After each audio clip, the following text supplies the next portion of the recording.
Hello students, I am Sachin Bindal from Harton Skill Center behind SBI main branch near Jat College Hisar. Today जो आज का हमारा topic है power point के अंदर नेक्स्ट स्लाइड्स कर रहे हैं हम रिव्यू टैब आपको बताएगा आपके कि एरर कहीं पे किसी मिस्टेक में आपकी एरर हो, किसी भी स्पेलिंग में मिस्टेक हो, आपका कोई वर्ड गलत हो तो आप उसको कैसे करेक्ट कर सकते हैं। किसी वर्ड का मीनिंग ढूंढना है, सर्च करना है तो आप सर्चिंग कर सकते हैं। सर्च करने के अलावा आपको किसी भी वर्ड पे कमेंट्स लगाना है तो आप कमेंट्स लगा सकते हो, सेम लाइक का MS वर्ड। किसी कमेंट्स को डिलीट करना है, किसी कमेंट्स पे प्रीवियस पे जाना है, नेक्स्ट पे जाना है और मैनी ऑप्शंस है जो आपका रिव्यू टैब प्रोवाइड कराता है। तो नाउ फर्स्ट आज हम शुरू कर रहे हैं। सबसे पहले आपका स्पेलिंग्स के लिए आपको कुछ ना कुछ यहाँ पे वर्ड्स राइट करना पड़ेगा स्टूडेंट। तो मैं यहाँ पे जैसे हेलो स्पेलिंग को स्पेल कर रहा हूँ, दैट इज़ अ रॉन्ग। अब इस स्पेलिंग को आपको चेक करना है तो यहाँ पे आपका स्पेलिंग विंडो ओपन हो जाता है जिसके अंदर आप चेक कर सकते हो कि हील है, हेलो है, हेल है, जो भी आपको वर्ड लेना है यहाँ पे आप सिलेक्ट कर सकते हो। मान लो हील था तो चेंज कर सकते हो, आपका वो वर्ड चेंज हो जाएगा, यहाँ पे हील के अंदर कन्वर्ट हो जाएगा। किसी भी वर्ड की स्पेलिंग को आप चेंज कर सकते हो। मैं इसी के लिए और स्लाइड्स एंटर करा रहा हूँ स्टूडेंट ताकि आपको और अच्छे से क्लियर हो सके। अब मैंने यहाँ पे लिखूँ मैंने स्पेलिंग, ये भी स्पेलिंग मिस्टेक है। दूसरा एग्जांपल ले रहे हैं इसी का बच्चों। इसी के अंदर आपको जाके फिर से चेक करना है स्पेलिंग्स में देखो वेलकम लेना है, वेलकम्ड लेना है, वेलकम्स लेना है, जो भी लेना है। मेरा सिंपल वेलकम लिखना चाह रहा हूँ मैं तो चेंज करना है, यहाँ से change. Spelling check is complete. तो किसी भी वर्ड की स्टूडेंट्स आपकी जो भी सिंगल वर्ड होगा, सिंगल लाइन के अंदर किसी एक सिंगल सिलेक्टेड वर्ड की स्पेलिंग अगर आपकी मिस्टेक है तो ये क्या करके दे देता है, आपको स्पेलिंग को करेक्ट करके दे देता है। दैट इज़ कॉल्ड स्पेलिंग जिसमें हम फर्स्ट टैब में ही पढ़ रहे रिव्यू टैब के अंदर स्पेलिंग्स को करेक्ट कैसे करते हैं। नेक्स्ट फिर आता है रिसर्च। मान लो आपने यहाँ पे क्या लिख रखी है, कंप्यूटर वर्ड की डेफिनेशन लिखी है। Computer is an electronic device which takes input from the user and shows output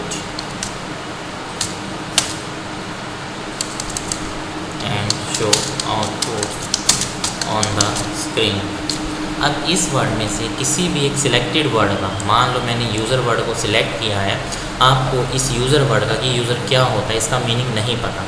इस मीनिंग को सर्च करने के लिए आप जा सकते हो रिसर्च ऑप्शंस के अंदर। रिसर्च के अंदर आप सर्च करके देख सकते हो कि इसी के दूसरा मीनिंग क्या हो सकता है, या फिर हम इंग्लिश में पढ़ते थे बच्चों सिनोनिम्स एंटोनिम्स, इसी वर्ड्स का विपरीत मीनिंग सेम एज आप उसका मीनिंग फाइंड आउट करके देख सकते हो।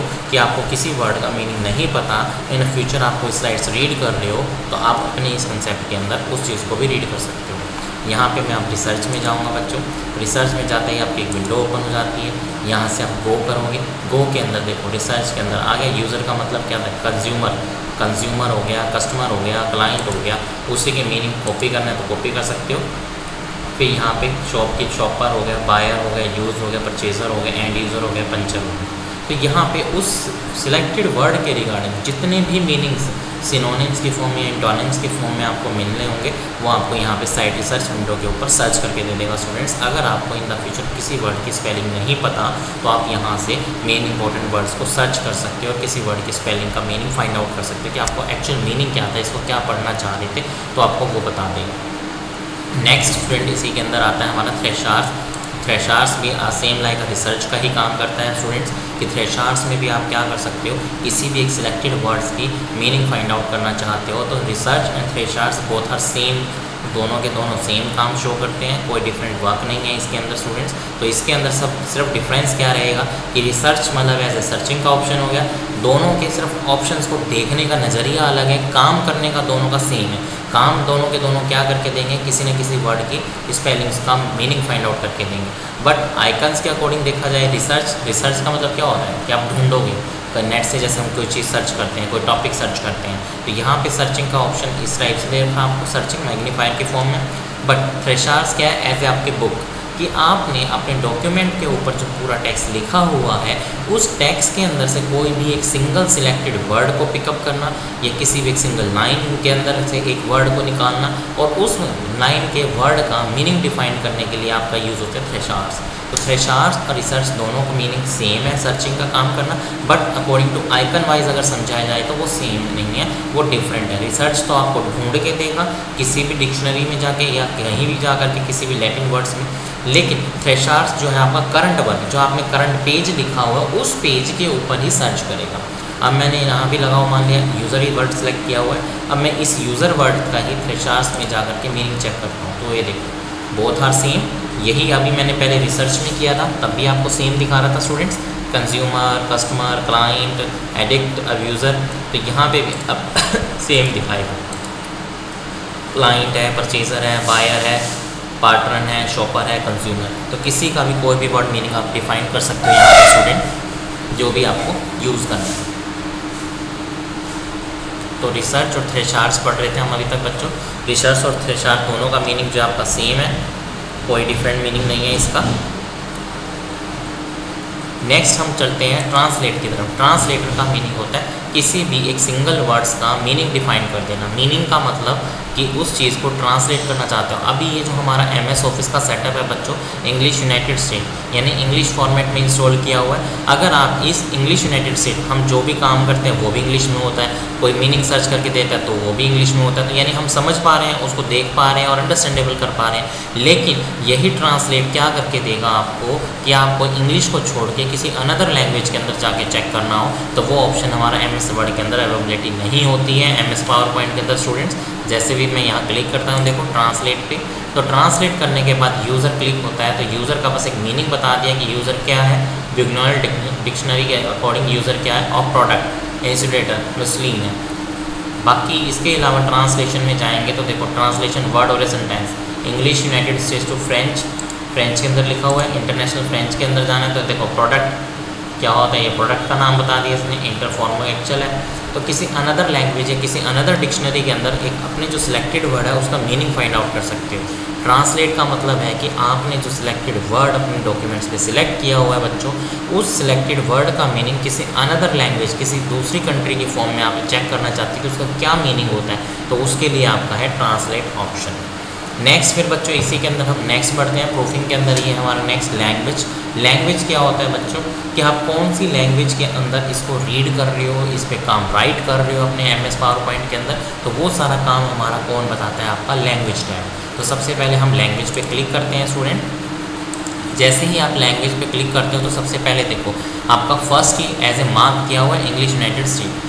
क्योंकि ये मार्क इंग्लिश यूनाइटेड स्टेट्स पे क्यों मार्क लगा हुआ है, हमने अपना जो सेटअप है MS ऑफिस का वो आपको एज इंग्लिश यूनाइटेड स्टेट्स के अंदर ही हमने सिलेक्ट किया हुआ है। अगर आप चेंज करना चाहते हो तो आप स्टार्टिंग में वहीं पे ही चेंज कर सकते हो, जब आप ड्यूरिंग इंस्टॉलेशन कर रहे हो प्रोग्राम की कि आपको अनदर लैंग्वेज के अंदर इंस्टॉल कराना है अपना MS ऑफिस। अगर इसके बाद हिंदी है तो आप हिंदी पे यहाँ क्लिक करते हो तो यहाँ पे ये नहीं है हिंदी में कन्वर्ट हो जाएगा, नो, वापस जाएंगे लैंग्वेज के अंदर तो हिंदी सेलेक्ट हुआ ही नहीं है, क्योंकि हमारा इंग्लिश यूनाइटेड स्टेट्स क्या है, बाय डिफ़ॉल्ट सेटिंग है हमारे MS ऑफिस सेटअप की। क्योंकि MS ऑफिस को जब हम ड्यूरिंग इंस्टॉलेशन करते हैं तो इंस्टॉलेशन के टाइम पे आपका लैंग्वेज ऑप्शन आता है, यूज़ अ सिलेक्ट लैंग्वेज इंग्लिश हिंदी, तो हमने वहाँ पे इसको इंग्लिश एज ए स्टार्टिंग में बाय डिफ़ॉल्ट सेट किया हुआ है बच्चों। तो इसलिए आपका ये आगे पूरा फॉर्मेट जो है इंग्लिश यूनाइटेड स्टेट में ही चलेगा, जिसको आप चेंज नहीं कर सकते हो। तो ये बात आपको ध्यान रखनी है। अब साथ में ही नीचे देखो यहाँ पर लिख रहा है कि speller automatically use dictionary of selected language. जो स्पेलर है आपका स्पेलिंग चेक करने वाला, वो ऑटोमेटिकली यूज़ करता है किसको, डिक्शनरी को ऑफ सिलेक्टेड लैंग्वेज, जिस भी लैंग्वेज की आपको सिलेक्टेड डिक्शनरी चेक करनी है। इफ़ अवेलेबल, अगर उसके पास वो अवेलेबल डिक्शनरी है तो आपको सिलेक्टेड वर्ड का मीनिंग फाइंड आउट कर देगा, अदरवाइज नहीं करेगा। वो भी कब करेगा, नीचे फिर से आपका एक ऑप्शन है डू नॉट चेक स्पेलिंग। अगर आप इस पर अनक्लिक कर देते हो, अभी अनक्लिक कर रखा है तो ये चेक कर रहा है, अगर मैं यहाँ पे क्लिक कर देता हूँ तो वो do not check spelling, spelling को चेक करेगा ही नहीं बच्चों। ओके किया मैंने यहाँ पे, अब मैं यहाँ पे स्पेलिंग गलत कर दे रहा हूँ, देखो तो ये करता है या नहीं करता। अब इस वर्ड का स्पेलिंग एरर चेक करना, हट गया ना, कोई ऑप्शन पे क्लिक नहीं किया, कुछ मैसेज ही नहीं दिखाया, कोई यूज़र का वर्ड ही नहीं है, क्योंकि मैंने वहाँ उस ऑप्शन पे क्या कर दिया, don't check to spelling error, कि स्पेलिंग एरर चेक करे ही ना। तो अब उस ऑप्शन को जब आपने क्लिक कर दिया तो बच्चों को कैसे करेगा, यहाँ से हम इसको वापस से अनक्लिक करेंगे, देन ओके करेंगे। अब फिर से हम स्पेलिंग एरर में जाएंगे, यहाँ पे देखो इस वर्ड का कोई भी स्पेलिंग एरर नहीं है, कोई मीनिंग नहीं है, तो आप इसको वापस से सेम एज इट इज़ कर सकते हो। नेक्स्ट अब मैं फिर से इसमें मान लो स्पेलिंग शो गलत कर दी मैंने, अब इस स्पेलिंग को सही करना है, स्पेल करेक्ट हो कि इसकी स्पेलिंग क्या थी, तो स्पेलिंग्स में जाओ आगे। तो जब तक आप उस ऑप्शन पे क्लिक नहीं करते तो आपकी स्पेलिंग्स एरर भी चलती रहेंगी, चेक करके बताता रहेगा आपको। अगर आपने जैसे उस पर do not click to check error उस पर क्लिक कर देते हो तो आपके डॉक्यूमेंट के अंदर चाहे कितनी भी गलतियाँ हों, कितनी भी मिस्टेक हो आपसे, उसको कोई भी स्पेलिंग्स को एरर चेक करके नहीं देगा अगर आप उस ऑप्शन पर क्लिक करते हो तो ये आपको बच्चों ध्यान रखना है कि आपको उस ऑप्शन के ऊपर क्लिक करना है या फिर आपको अनक्लिक करना है। तो यहाँ से मैं चेंज कर रहा हूँ क्योंकि मेरी स्पेलिंग ये चेंज हो गई। नेक्स्ट फिर ऑप्शन आता है बच्चों इसी के अंदर हमारा शो मार्कअप। मार्कअप का मतलब है आपको इस टेक्स्ट के ऊपर इंक वगैरह शो करनी है। इंसर्ट के अंदर जा करके यहाँ पे हमारा फॉर्मेटिंग ऑप्शन होता है होम में, टेक्स्ट कलर को चेंज करना। आपने जैसे भी टेक्स्ट कलर को चेंज किया नहीं है, अब मैं यहाँ पे सबसे पहले नेक्स्ट कमेंट सेक्शन में चलते हैं। शो मार्कअप को हम बाद में उठाते हैं। शो मार्कअप का मतलब है यहाँ पे इलेक्ट्रॉनिक वर्ड्स पे आपको कमेंट करना है। यहाँ पे शो मार्कअप का मतलब बस आपको मार्क किए हुए पेजेस को अलग दिखाना है या मार्क किए हुए टेक्स्ट को अलग दिखा देना स्लाइड्स के ऊपर। यहाँ पे जैसे न्यू कमेंट्स बना रहे हो, आप किसी भी एक सिंगल वर्ड के ऊपर कोई नए कमेंट्स बनाना चाहते हो या इन द फ्यूचर आप स्लाइड्स को रीड कर रहे हो या ड्यूरिंग प्रेजेंटेशन आपको कोई वर्ड ऐसा है जो न्यू है, आपको रिमेंबर रखने के लिए, याद रखने के लिए आप उसका साथ में कमेंट डिफाइन कर दो या उसका मीनिंग डिफाइन कर दो। तो नेक्स्ट है यहाँ पे ये कमेंट। इलेक्ट्रॉनिक्स का मतलब खिचड़ी, ऐसे आप हिंदी में लिखना चाहते हो तो यहाँ पे लिख सकते हो। शो, फिर से मैंने नेक्स्ट कमेंट लगाया। व्यूज़ मतलब देखना कि किस फॉर्मेट में आप उस अपनी प्रेजेंटेशन को देखना चाहते हो। नेक्स्ट है फिर स्क्रीन, फिर से नेक्स्ट कमेंट बनाया मैंने। स्क्रीन के ऊपर आप नाम डाल देंगे डिस्प्ले, तो उसकी कौन से डिस्प्ले पे आप देखना चाहते हो। तो इस एक सिंगल पैराग्राफ के अंदर इस मैंने कितने कमेंट्स बना दिए हैं आपके, टोटल 3। इन 3 कमेंट्स के अब हम शो मार्कअप देखना चाहते हो तो देख सकते हो, नहीं तो नहीं। अब मैंने देखो पहले क्लिक कर दिया था, आप एक्टिव हो गए शो मार्कअप। यहाँ पे जैसे ही अनक्लिक करते हो तो देखो इस स्क्रीन के ऊपर से वो सारे मार्क हट जाएंगे जहाँ जहाँ आपने कमेंट्स बनाया हुआ था। और मैं ये चाहता हूँ कि उस सिलेक्टेड एरिया के अंदर से वो शो मार्कअप वापस आ जाए। तो आप यहाँ क्लिक करोगे तो देखो D1 D2 D3 सारे के सारे कमेंट्स आपने कि आपने किस किस वर्ड को सिलेक्ट किया हुआ है, किस वर्ड को आपने मार्क किया हुआ था, किस वर्ड को आपने कमेंट नहीं किया हुआ था, वो आपका यहाँ पे शो मार्कअप के अंदर सारा ऐड हो जाएगा बच्चों। तो सबसे पहले और सबसे इजी स्टेप्स है ये हमारा, किसी भी वर्ड का मीनिंग डिफाइन करना हो आपको अपने पावर पॉइंट के अंदर, स्लाइड्स के अंदर, तो आप कमेंट्स के थ्रू जा करके आप कमेंट्स बना सकते हो, उस वर्ड का मीनिंग डिफाइन कर सकते हो ड्यूरिंग प्रेजेंटेशन, जब आप प्रेजेंटेशन दे रहे हो। नेक्स्ट फिर इसी तरह नेक्स्ट कमेंट यहाँ पे हम इसका बना दें इनपुट, फिर से कमेंट बनाना है इस इनपुट का।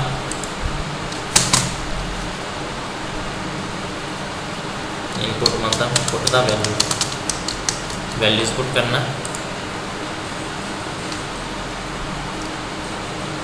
टेक्स का मतलब गिव्स, देना, जो आप दे रहे हो कुछ काम इसको। तो आप कितने मर्जी कमेंट्स बना सकते हो किसी भी सिलेक्टेड वर्ड को सिलेक्ट करके जिस वर्ड का आपको मीनिंग डिफाइन नहीं है या जिस वर्ड का मीनिंग आपको नहीं पता है, आपको ये लग रहा है कि ये नया वर्ड है, तो आप साथ में ही कमेंट विंडो में जाके इसका कमेंट डिफाइन कर सकते हो। इन द फ्यूचर अगर आप प्रेजेंटेशन दे रहे हो तो उस प्रेजेंटेशन में आपको उस वर्ड का मीनिंग याद रखने के लिए। नेक्स्ट है बच्चों फिर इसी के अंदर एडिट कमेंट्स के अंदर जाकर के आप किसी भी कमेंट को चेंज कर सकते हैं। चेंज करना है तो यहीं पे आप शो मार्कअप था, मैं वापस से अनक्लिक कर रहा हूँ, तो आपके जितने भी कमेंट्स बने होते सारे के सारे कमेंट्स क्या हो जाएंगे, अनक्लिक हो जाएंगे। दैट मीन्स हट जाएंगे, आपको यूज़ ही नहीं होंगे। वो सारे के सारे कमेंट्स को क्या कर देगा, रिमूव कर देगा यहाँ से। नेक्स्ट है फिर बच्चों इसी के अंदर वापस हम एडिट कमेंट्स पे जाते हैं। एडिट कमेंट्स हो गया, शो कमेंट्स कर दिया मैंने वापस से। शो कमेंट्स हमें क्यों क्लिक करना पड़ रहा है, क्योंकि अब हम नेक्स्ट ऑप्शन की तरफ बढ़ रहे हैं, इसके डिलीट कमेंट की तरफ। तो डिलीट कमेंट्स कब होगा, जब आपके सारे के सारे कमेंट शो होंगे आपकी स्लाइड्स के ऊपर। अब मैंने यहाँ क्लिक किया था शो कमेंट्स, तो आपके सारे कमेंट शो कर रहा है बच्चों। अब आपको इसमें से जोन सा कमेंट डिलीट करना है तो डिलीट कर सकते हो। टेक्स्ट था डिलीट हो गया यहाँ से। अब delete all mark on the current slide. All markup का मतलब जितने सारे हैं सारे के सारे। Delete all markup in the presentation, जितने भी इस प्रेजेंटेशन के अंदर है वो सारी जगह से हटा देगा। तो करंट के अंदर तो करंट से हटाएगा। देख लेते हैं option delete all markup on the current slide, जितने हैं देखो सारे हटा दिए, एक भी नहीं है। अब हमें वापस से बनाना पड़ेगा। मैंने कंप्यूटर को सिलेक्ट किया, वापस से हम कमेंट बनाएंगे इसको, मशीन को, फिर हम डिवाइस या इलेक्ट्रॉनिक को बना रहे हैं।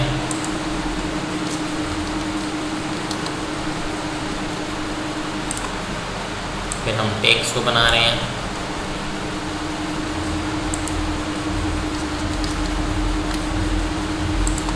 फिर इनपुट को बना रहे हैं,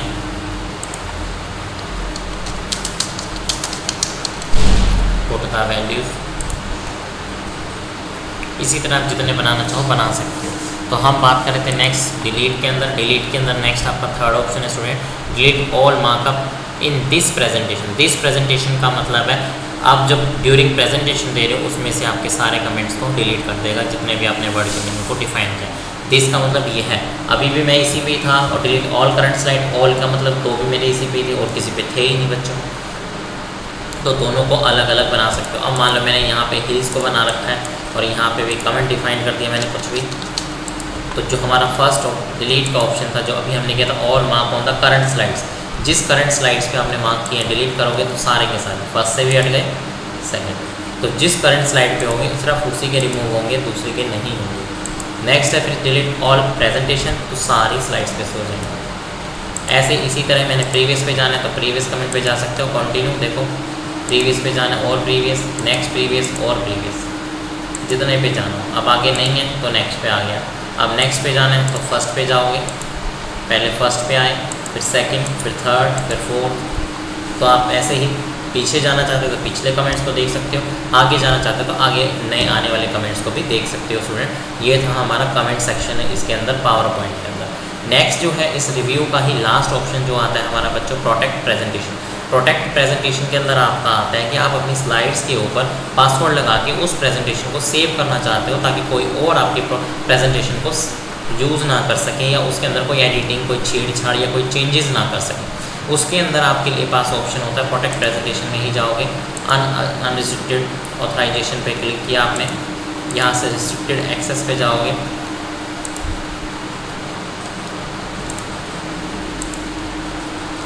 मैनेज क्रेडेंशियल्स पे भी नहीं हो रहा, can not use text magnify according server.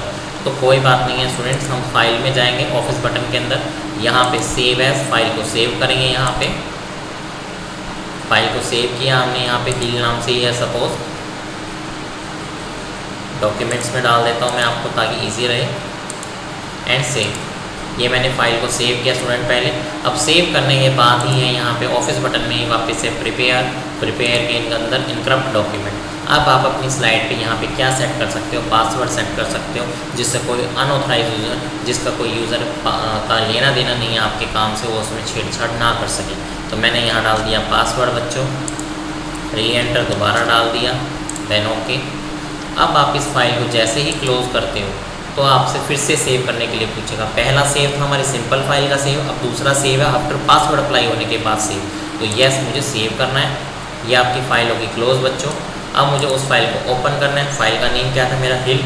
इसको जब भी आप ओपन करोगे तो विदाउट पासवर्ड ये आपकी ओपन नहीं होगी। यानी कि अब आप जो पावर पॉइंट के अंदर स्लाइड्स का काम कर रहे थे रिव्यू सेक्शन के अंदर, उस पर आपका क्या अप्लाई हो चुका है, पासवर्ड अप्लाई हो चुका है। तो यहाँ पे अब आप पासवर्ड डालोगे जैसे ही, तो आप सिर्फ ऑथराइज जो पर्सन है वही आपका काम देख सकता है। अनऑथराइज पर्सन होगा जिसका कोई काम से लेना देना नहीं है, वो इस काम के अंदर कोई भी छेड़छाड़ नहीं कर पाएगा किसी भी तरह। तो ये आज का हमारा लेक्चर था स्टूडेंट पावर पॉइंट में रिव्यू के बारे में। नेक्स्ट हम इसी से नेक्स्ट लेक्चर के बारे में कल पढ़ेंगे। तब तक के लिए थैंक्स।